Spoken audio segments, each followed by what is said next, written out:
Bien, y vamos a hablar entonces en este tramo de mercados y empresa del blanqueo de capitales. Bueno, en principio llegaba a su fin este jueves. La extensión que se ha comunicado justamente en la tarde del jueves apunta a que esto estaría finalizando. Estamos hablando de la primera etapa donde se puede blanquear efectivo el próximo viernes. Así que para hablar de este tema estamos ya en comunicación con el doctor Marcos Jáuregui Berry. Marcos, bueno, te damos la bienvenida en principio y ya para hacer un balance, ¿no es cierto?, lo que ha sido este blanqueo. Sorprendió a todos, ¿no es cierto?, el número de blanqueo de efectivo.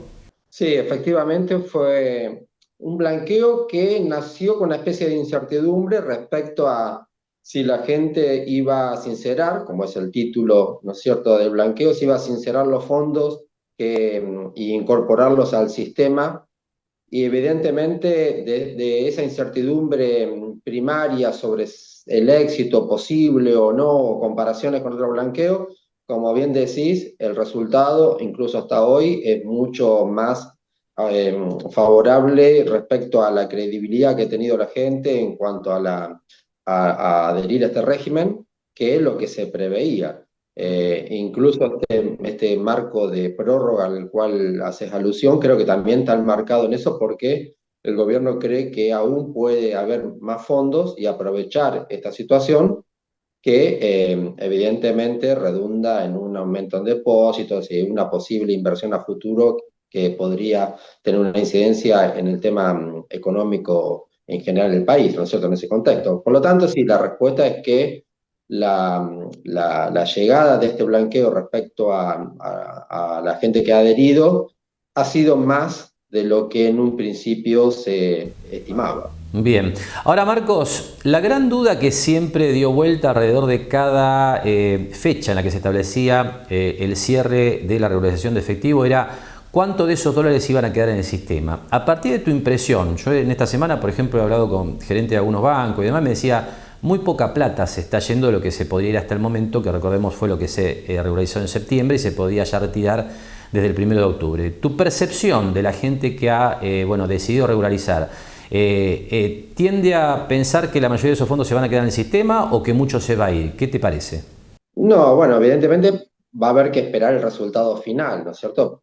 Pero en principio yo creo que todo tiene un contexto y un marco distinto, incluso desde el punto de vista de épocas, de situaciones generacionales. Hay otra visión respecto al dinero en la mayoría o en un núcleo importante de gente que lleva a otro tipo de inversiones, no necesariamente en el tema del mantenimiento de billetes en una caja de seguridad o lo que se denomina bajo el colchón. Creo que hay otra época, hay otras inversiones que se han proliferado en cuanto a sistemas financieros virtuales, acceso a fondos comunes, bonos, bolsas. Bueno, hay una variante en cuanto a ese tipo. También hay otra, sigue habiendo, de hecho lo sigue habiendo, blanqueos orientados a futuras inversiones en cuanto a compra de propiedades y demás. Eso se mantiene y ha habido casos puntuales de blanqueos que directamente estaba apuntando a una inversión inmobiliaria. Lo que se puede uno plantear del universo en el cual uno maneja, obviamente, hay una corriente distinta en cuanto al manejo del dinero y la posibilidad del rendimiento del dinero y las pérdidas de chances que existe en mantener el dinero de forma ociosa.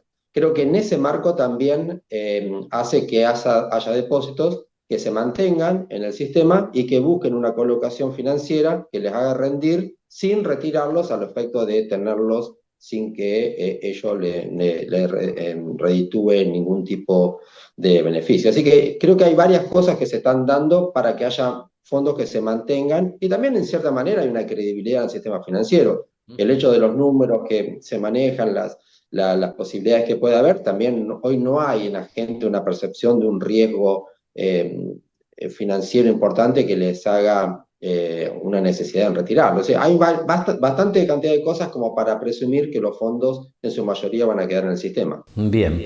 Por último te pregunto por lo que queda de este proceso, porque se cierra la etapa 1 el próximo viernes 8, ¿no?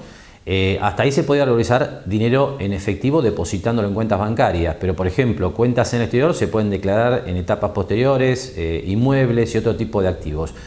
¿Qué queda abierto después del cierre de esta etapa 1? Esa es la pregunta. Queda abierto Exactamente, queda abierto todo, excepto el depósito de dinero en efectivo. La etapa 1 en realidad tiene dos cuestiones fundamentales. La tasa o la penalidad, o como se le diga, del 5% para los fondos que se regularicen, siempre tomando la franquicia de 100.000, ¿no es cierto? Que eso lo damos digamos, por superado, pero la tasa es del 5%. Y el otro es que se termina la posibilidad de blanquear dinero en efectivo llevando los billetes al banco para depositarlo en una cuenta cera y a partir de ahí llevar a su blanqueo. Es decir, esa etapa es la que termina en la etapa 1 precisamente, y la posibilidad de ingresar dinero concluye. Lo que queda es cualquier otro bien que alguien quiera blanquear con una alícuota superior, porque va a ser del 10% en lo que exceda de 100.000, pero incluye cualquier otro bien, incluido, como bien decís, colocaciones, cualquier otro bien que lo que precluye y que no se va a poder hacer, en principio, es el depósito de dinero en efectivo. Esa es la etapa que se da por superada. Después, todo el resto de los bienes, el régimen se mantiene con una alícuota distinta. Bien. Marcos, te agradecemos mucho tu tiempo como siempre. Buen fin de semana. Nada, gracias.